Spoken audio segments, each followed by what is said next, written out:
Vote for your favorite K-pop of 2022.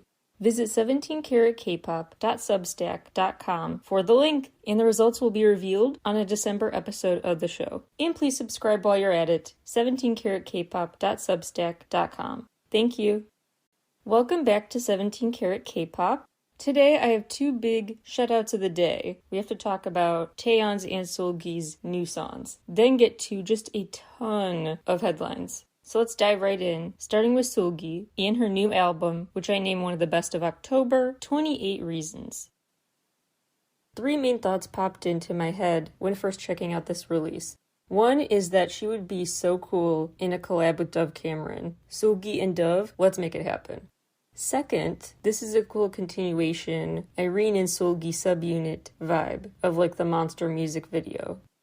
And third, that she just shines as a soloist. And she really finds a cool place for herself in the SMCU, SM Entertainment Cinematic Universe. A very cinematic score here, really. And she says the Joker and other classic movies kind of inspired her music video character and songs. You can tell it's a lot of drama, strings, piano, different orchestral elements, mixed with synth and trap beats, and it's quite a layered variety. She was quite hands-on. One of the songs she wrote was Dead Man Running, which actually was chosen through a blind test. So the company picked out of a blind test that demo that she had made, without realizing she was behind it. Besides Dead Man Running, I want to shout out another B-side, Anywhere But Home, because it's really good at mood setting. It sounds like this ominous, early on in a horror movie scene, like a muffled haunted house party before the slasher aspect of the movie starts. As for the music video, full backstory about the SMCU in the episode Aespa and Kwanya, Volume 2. There's also Volume 1, but Volume 2 is new and improved. Anyway, there are so many connections I see in the 28 Reasons video. There's the massive car wreck. That pivotal car wreck scene has been in so many different SM artists' work. Taemin's character, that's a huge, huge deal for him. There's a car crash we see in Aespa's episode 2. A flash of a car on fire in EXO's Monster, SHINee's Tell Me What to Do. There's a broken car scene in several Taemin videos, not just the main Press Your Number robbery heist film. Kai's character encounters a car crash in the Super M teaser content, using his teleportation skill just in the nick of time before the car literally crashes to Earth.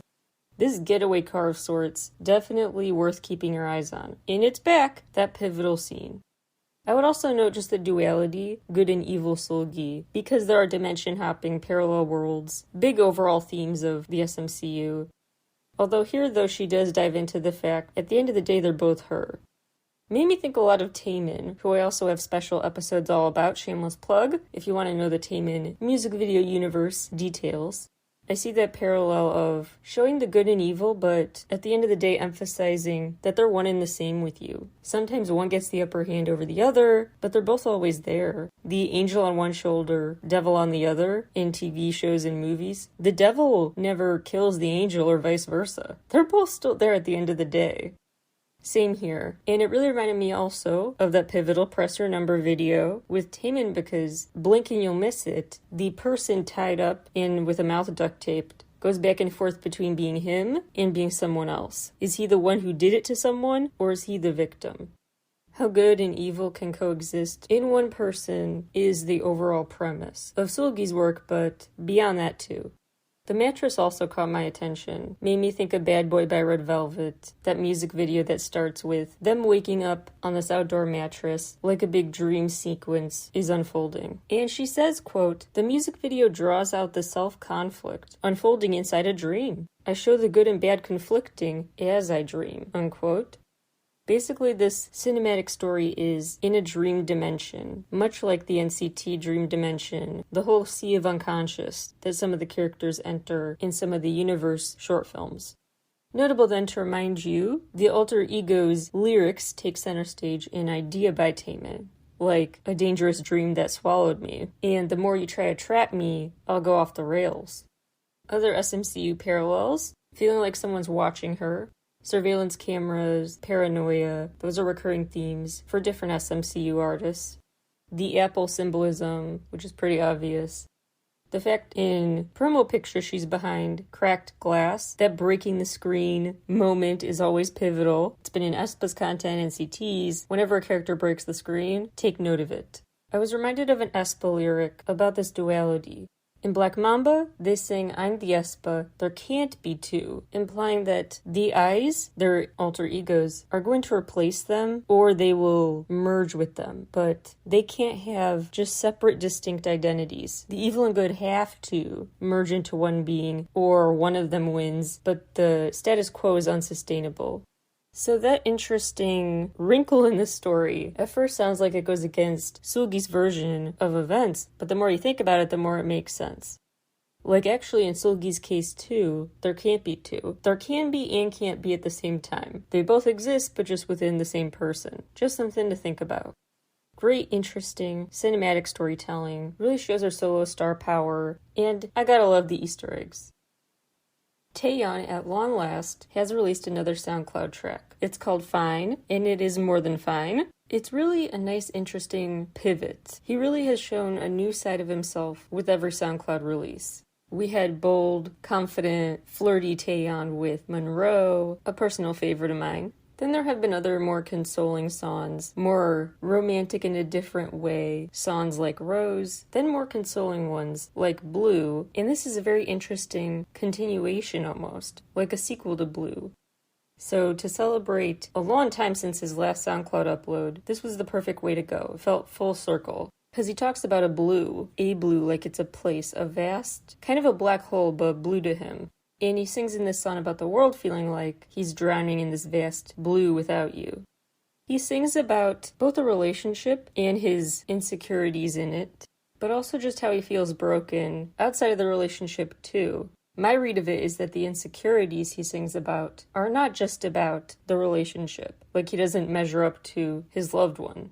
That's kind of a proxy for his emotions that are really about himself, and he's coming to terms with that through this song. It's not just I'm insecure about the relationship. I'm insecure by myself. I'm insecure about the relationship among me, myself, and I.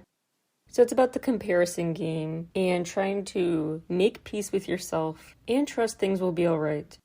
There's an interesting permission structure in the lyrics to Cry, because he says, tears don't come out because I'm an adult. Like, grown men don't cry. But then he says, I guess I'm a monster. I can't control my mind. I want to cry. So he's equating his childlike instinct to just cry to being a monster, a disgrace. But then he goes on to say, your tear marks tell me that it will surely be fine. As in signs of crying are also kind of an indication we will get through this together. And that's so interesting because in that lyric, he is praising a loved one for crying and being vulnerable with him. So by doing so, while he's saying, my loved one is superior to me, he's also saying, being able to cry still is actually the right way to be. That's actually the superior response here. So it's just an interesting paradox because what starts out sounding like a song where he's talking about feeling insecure because he is vulnerable and doesn't know how to show it, turns into a story about, I actually admire the people who do show it. It's not like I'm scared to be that person. I am that person, scared to reveal it. And other people being that way makes me envious because I'm not confident enough in myself yet to just publicly air out my emotions. It's a very just introspective look at his life, what brings him comfort, what could bring him comfort, and how that comfort will come from self-improvement, self-reflection, emphasis on the self. But amidst all this, crying or not, the song's called Fine, and it's about everything will be fine in the future. Despite the heavy ruminations, it is just overlain with this optimistic tone. Really well done again. His SoundCloud releases just continue to be such a cool, creative, unique outlet for him, and I'm so grateful he uses it. Time for the news roundup. Today I'm going to lay out the Omega X situation, and then encourage you to please go check out the group's music, performance videos, everything. They really are impressive and deserve so much better. So I don't want this to just focus on what happened to them, but what they're capable of as performers and why they deserve better. So this really impressive, wonderful, hardworking group was mistreated. Basically what happened was, they were in the US for a tour. So keep in mind the context of a group is in a foreign country. That's daunting on its own, period. And in this foreign country, they were stranded by their manager. Footage was taken of the manager yelling at them outside of a restaurant, calling them losers, getting into a physical scuffle with them. The CEO was really making quite a scene. She grabbed him. She told him to just get over it. She even said, stop being a singer if it's so hard for you to handle emotionally. Left in LA with one staff member, they had to pay their own way back, which included reaching out to family to help fund it. So scary.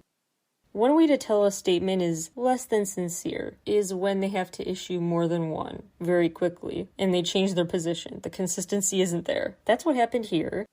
The first Spire Entertainment statement basically said, we understand fans' concern upon the viral footage. It looks bad, it is bad, but it was a misunderstanding. It was a heat of the moment argument. We resolved our differences. The fight is over. It's okay. We're all good now. Everyone's safe. Everyone's fine. Not only was this super vague, so it did not restore confidence, as they had probably hoped it would, or at least gotten people to move on. It wasn't just not reassuring, but they also made it sound like they were equals. Like we came to an understanding. We were in a disagreement. Not one party was mean to the other, but we were mutually at fault here. That definitely did not get fans to just forget about this. Then they issued a different statement to the news, telling SBS, quote, we have been discussing the flight cancellation for days. It is not true that we have stranded the members in the U.S., unquote. Well, SBS dug into it. They confirmed the group was left in LA with one manager, no other staff, the other staff left on the plane, and the members' flight tickets were canceled on their behalf, showing, hey, this was not a mix-up, this was vindictive.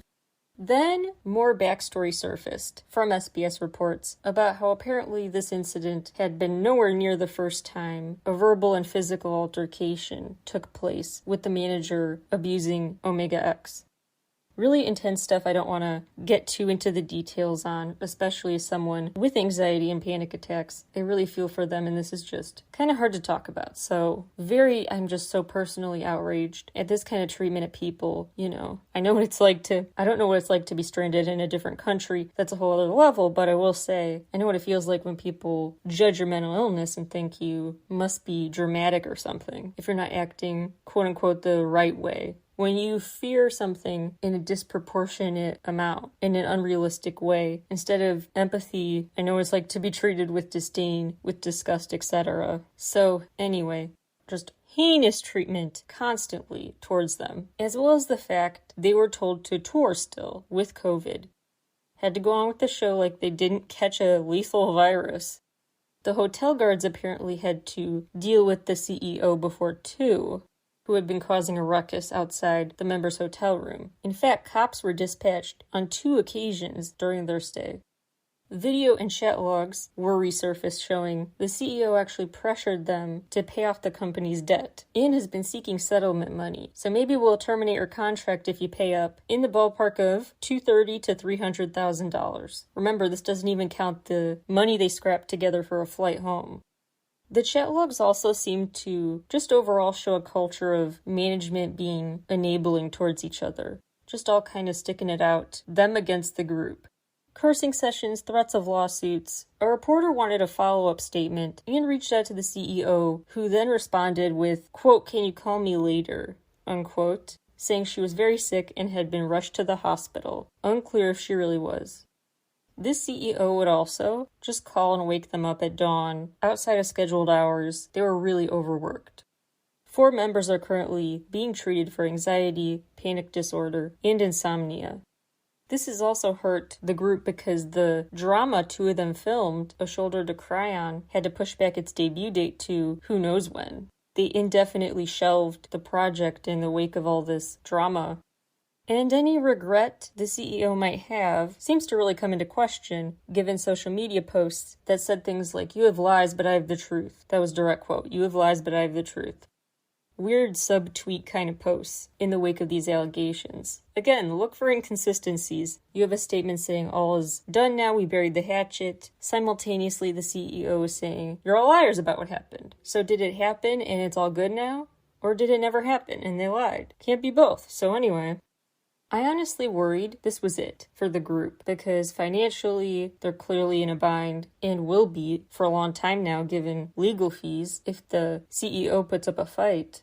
But the members are so resilient, and they actually kind of found a workaround, a way to communicate with fans. Technically, they're not allowed to, under their strict contract, to communicate without message approval from the company. Through official channels. There's no rule against posting on unofficial channels what you want to say. So they unfiltered have shared statements on a new account they created on Instagram. Their words include, quote, "Although there were happy times, we also had to endure painful times. When our suffering recently became known to the world, we were worried that everything we've accomplished up until now would evaporate. However, we have now decided to put our fears behind us and muster courage together. Our group was a second opportunity for our 11 members who gathered together after rising from difficult times of despair and refusing to give up on our dreams. Thanks to our fans, we were able to endure the past 2 years. There were days when we received such unwarranted treatment from our agency that it made us want to cry, but our only source of strength was remembering the cheers of our fans and reading their messages of support over and over as we tried to fall asleep. Just as we have, up until now, we plan to continue to chase our dreams, up until the very end. We will stand before our fans once again with good music and performances. Our 11 members, who have all had the same goal, and our fans who share our dream, are the most precious things in the world to us, and we never want to lose them again." Unquote. Yet another statement has come out from the company that's still kind of vague, but sort of an apology. And the CEO, after all this pressure, did resign voluntarily. Not ousted, resigned. Would love to have been a fly on the wall to hear the management discussions, if they ever even considered ousting the CEO, or if it was always going to have to be voluntarily doing it. What's interesting, the CEO is married, the former CEO now, is married to a very high-ranking executive at the company. Not sure if that executive role is different now going forward, but just an interesting wrinkle. That means the ouster, any vote to oust your spouse, probably not going to happen. This resignation is the best that could have been likely to happen. But it doesn't matter, and it just makes me angry and not super satisfied because there's still so much damage in the wake of this.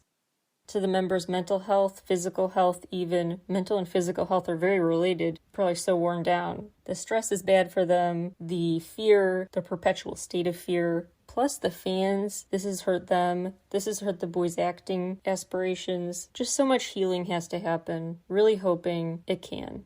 But the first step was taken. Much more needs to be done. Some sort of investigation to know kind of top to bottom how this sort of culture was created and cultivated, because then a blueprint could be created, this to not happen again. The latest is that the group members are taking legal action. They have lawyered up to sue Spire Entertainment, and they further show they will have leeway going forward in what they share with the public, because they actually shared their press conference via Instagram Live.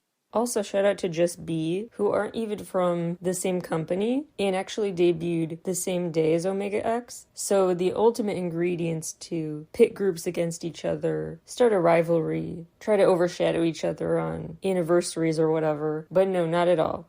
Shout out to Just Be, who, in solidarity with Omega X, canceled their own press conference to make sure the spotlight would show and stay focused on Omega X. So the Omega X press conference replaced Just Be's showcase, and Just Be allowed that to show solidarity. I just love that so much. And go support Just Be's music to thank them. So the members are still communicating on social media, keeping us in the loop as much as possible, which may be lessened over time, but now not because a manager is overly controlling, but just for legal purposes, certain things you can't say publicly while that's playing out. I will keep you posted, but that's the latest, is that they're pursuing legal action, and it sure looks like they have a very solid case against the company that has probably just ended its existence as a company because they weren't financially great before all this came to light. And Omega X was their main group. That's karma for a company that treats people like cogs in a machine. When they get fed up, they can stop the machine. Here is a quick rundown of the most important things to note from the HYBE community briefing. It was a lot of exposition, I guess you could say. A lot of talk about the behind-the-scenes machinations and their long-term outlook for the company, their evolution concept, the whole ethos of evolution, their mission statement. the desire to co-evolve with the times. So they talked a lot about kind of business branding and how, interestingly, Mr. Bang has kind of outlined in his head 5 years worth of what's coming. So much in store across many, many months. The specific news that is worth remembering from the event: December 7th, mark your calendars for the debut of And Team, the first Japanese boy group from HYBE. Then December 19th, New Jeans will release OMG off of an album they have coming January 2nd, 2023. Then the new year will be Shining Even Brighter with TXT releasing a mini album in January. Minisode 3, Hope is the Best Fan Ever. I don't know, you never know, maybe they'll call it that. Apparently, the biggest hurdle at the moment is deciding how to incorporate the quote-unquote secret weapon into the choreography. This TXT comeback will involve a secret weapon, a new side of them. So that kind of helps my theory about what they'll call it. Hwang Minhyun from New East is ready to drop a solo album after his Alchemy of Souls Part 2 appearance. Then, also in the first half of 2023, tentatively, new music from Fromis9 and 17, plus the start of Island Season 2, which production has already begun on. The Pledis subunit also hinted at debuting their own boy group, probably through a reality show. They didn't say that there, that's just my guess. KOZ, Zico's company, with Zico very involved in the process, are currently preparing to debut their own group as well. I bet the goal is to have a representative band, at least one, for each subsidiary of HYBE in this new format. A face of each sector, besides just the ones known now. A new face to go on top of it for each part of HYBE. And Les Seraphim are preparing a world tour and more fan interactions, in-person fan meetings for Japan and South Korea. Again, this is just me speculating while we're talking about HYBE, but I do think New Jeans will probably have a TXT-style debut tour where it's like a mini showcase in the USA. Just a thought. Maybe with Les Seraphim, but probably their own thing. I truly think already, with just literally you can count on one hand how many songs they have out, I think they could still turn out a crowd already. Here are all of the 2023 K-pop tours announced so far, and I will keep you posted at 17caratkpop.substack.com, where I have links to where to get tickets, all that good stuff. 6. Kane Daniel, Yun Tak, N-Flying, Mamamoo, Les Seraphim, PH1, One Us, AOMG artists, plus 2 encore Stray Kids shows in California, March 31st and April 2nd at the Bank of California Stadium. All that just as of recording time. So many to be announced, I'm sure. Again, 17caratkpop.substack.com. I will have a living document that I keep updating with 2023 info. Also look out for Blackpink making history in summer 23 with the Hyde Park Music Festival. They'll be the first Korean headliner ever for that London event, July 2nd. Plus Jackson Wang will perform at the inaugural Lollapalooza India in January. 1OK Rock will open up for Muse on tour with Evanescence. That starts February 25th in Chicago, by the way. 1OK Rock's part of the tour anyway. That is just so already iconic. Speaking of iconic J-Rock, Miyavi is touring again, this time as part of a big supergroup, with 4 iconic Japanese artists teaming up, calling it the Last Rockstars Tour. Love every bit of this. It's Miyavi, Hyde, Sugizo, and Yoshiki. Their debut live shows will kick off in January, after the release of at least 2 singles that as of recording time are not released or even have a release date, but very soon. So after their debut shows in February, they will come to New York and then LA. Hopefully more going forward. Jungkook will perform a special song for the World Cup, which starts November 21st and runs through December 19th. He'll perform at the opening ceremony. Speaking of the World Cup, ITZY are featured in a star-studded McDonald's commercial for it. The Boys have a show that you can watch online and off December 2nd and 3rd from South Korea. And Bandmade, they opened up for Guns N' Roses November 6th in Japan. So iconic. Speaking of even more iconic J-Rock. Very excited to say the latest COVID counts, really not as high as they usually are when it comes to famous stars getting COVID. The latest as of recording time. TXT's TAEYOng from Girls' Generation, Yeonjin from Les Seraphim, and Kim Jae-hyun from N-Flying. Les Seraphim were in a minor car accident. Kim Chae-won and Ha Yeonjin, yes, the one who got COVID, both ended up in that car that got hit.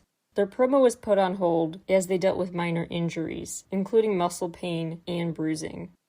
V-Live is officially done. Weverse and V-Live will complete their merger December 31st of this year.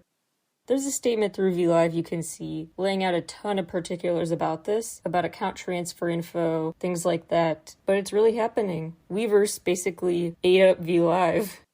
Danuri, an uncrewed South Korean spacecraft, played BTS's Dynamite in space. Not just like one of those, hey, let's have a soundtrack with human requests that we share with the aliens and circle the world. This was like, no, we are actually playing music. That's the purpose of the mission. It's not just a soundtrack for it. It is the mission. Because previously, they had actually tested with the Dynamite video if it would work, playing a video from space. It sure did, so they tried playing a song from space, which was also successful. It's cool, but it's also very important. It's a way to prove you can transmit data from space to Earth. We know we can do it from Earth to space, but verifying that you can do it from space to Earth that might come in handy someday. But when it does, it'll just be aliens telling us like, what was that song called? That's a bop. Start him out as ARMY. Love to see it. One of my J-pop all-time faves, Maria from Garnidelia, is now married and shared beautiful wedding photos on the beach from the occasion. So happy for her. Happy for Chancellor too, who is now married, and sang a song at his wedding with Marshall and Bumkey. Congrats to Max Changmin, who's now a dad. BAP reunited due to Yeonjae enlisting. Lapis announced their fandom name, Lapis, which they said means jewel, but Filipino fans also pointed out it sounds like the word for pencil, which isn't bad either. Draw your future with the group. There's a metaphor in there somewhere. New Jeans have also announced their fandom name, The Bunnies, aka Toki in Korean. Their light stick also looks like a bunny head. Big band member / company changes. Yebin from Daya signed with Yam Yam Entertainment. Woods officially did, as rumors thought, join Edam Entertainment, IU's company, which is really good for him. Alexa just signed with United Talent, although ZB Label will also still work with her. iChillin added a 7th member, Jun Ji-yoon, from Girls Planet 999. Lightsum is now going to be a 6-member group due to Huiyeon and Jian leaving. Bang Yi-dam and Ma Shiho, both from Treasure, have now left Treasure and terminated their contracts with YG Entertainment. Yi-dam wants to focus on producing full-time. Ma Shiho has lingering health issues and decided to keep that his focus. Bandit has disbanded. They first debuted just in 2019, and they were really picking up steam again, I was hoping, with their latest comeback, but there was quite a gap between comebacks. That's often a group's downfall, unfortunately. Lizzie from After School, aka Park Soo-yeon, signed with BK Entertainment. Seulgi from AOA left FNC Entertainment and signed with a new agency to focus on acting. Kim Min-hyun from Pristine and then Hanapia, the spin-off, signed with K+ as an actress. Cyan from TFN is on a temporary hiatus due to hearing loss. Also on a temporary hiatus from its 9 members, Lee Se-rom and Lee So-yeon, both for health issues. ITZY debuted their first capsule collection with Charles and Keith. There's a new BTS cosmetics line out that features 3 different lip-sleeping mask products, they're called, with Laneige, I believe it's pronounced, Laneige. They smell like butter, peach iced tea, and candy. It'd be so funny if there was a mint one, just to see Namjoon's reaction and who put that in the suggestion box. If you check out the Simpsons episode, From Beer to Paternity, you will hear a bit of Lovesick Girls by Blackpink, because apparently Lisa Simpson is a K-pop stan. Of course, we love. I once again am asking for your bias from the Party Posse. Who was your Party Posse bias? If you know, you know. NCT 127's performance was featured on MTV's Fresh Out Live. SM Entertainment has been posting about this new report they've issued. They say there's a new report out about their commitment to sustainability and their impact. It's part of their partnership with the UN Global Compact and the ESG initiative, Environmental Social Governance, but I haven't found the report anywhere. I see their posts about the report with no links to anything. So maybe it's just an internal thing they did and they're just publicly confirming that. But if anyone wants to give me a copy, would love to read it. Truly very curious. I just find companies fascinating. I'd particularly be interested in knowing if they took any eco-friendly actions when deciding to go the NFT route, because that uses just a monumental amount of energy. Burns a monumental amount of carbon. So that's something they should probably reconsider, just saying. Some new first week album sale totals. I Love by G-Idol, 314,000 copies in day one. The first week record was actually over 678,000, and the last first week record was just 176,000. Les Seraphim's Anti-Fragile sold over 560,000 copies in week one. In terms of how many countries different songs topped iTunes in, Ten's Birthday, 13. Chen, Last Seen, 31 regions. G-Idol's I Love, 40. Jin's The Astronaut, 97. Also in day one, it surpassed 700,000 album copies. And miscellaneous view count updates, 2 million views on Boy by Real and Jackpot by 4Eve. 10 million views on Sour by The Rose and Sexy Nukem by Balming Tiger and RM. 20 million We Fresh by Kepler. 30 million The Astronaut by Jin.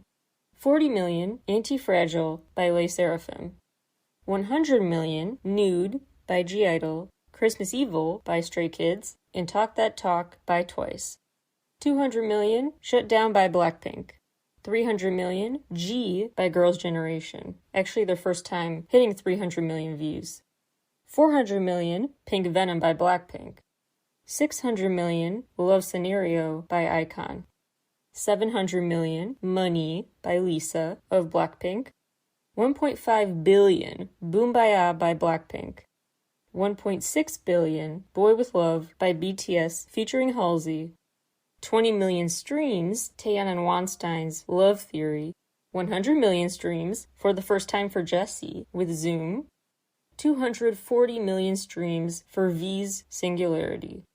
And 450 million streams for RM's Mono mixtape.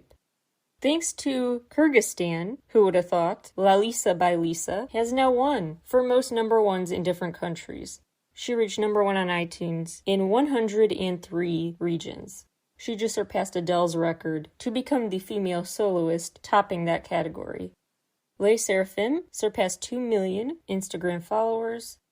Taeyeon's SoundCloud surpassed 32 million total streams, and his Love de Luna OST reached 14 million streams. And New Jeans surpassed 1 million YouTube subscribers. The Rose are the latest Korean act to be featured on the Grammys Global Spin series. Speaking of Grammys, BTS has 3 nominations. They're nominated in Best Music Video for Yet to Come, Best Pop Duo or Group Performance for My Universe, their collab with Coldplay, and because of that collab on Coldplay's album, Music of the Spheres, they're also nominated in the Album of the Year category. At least RM, J-Hope, and Suga are, all artists and songwriters featured, get credits on Album of the Year nominations. So1 from G-Friend signed with We Entertainment, OUI Entertainment, and will now go by her full name, Kim So1. The KBS Song Festival announced their hosts, Jane Wanyan, Na In-woo, and Kim Shin-yeon. Wonho will enlist in the military December 5th. I will have action items in an upcoming episode, a bunch of them, in the holiday spirit about how you can give back to your communities. I'm not forgetting action of the day. I will just be doing it next time, once I finish my big compilation. Thank you all for tuning in, and I will talk to you all again very soon. Bye, everybody.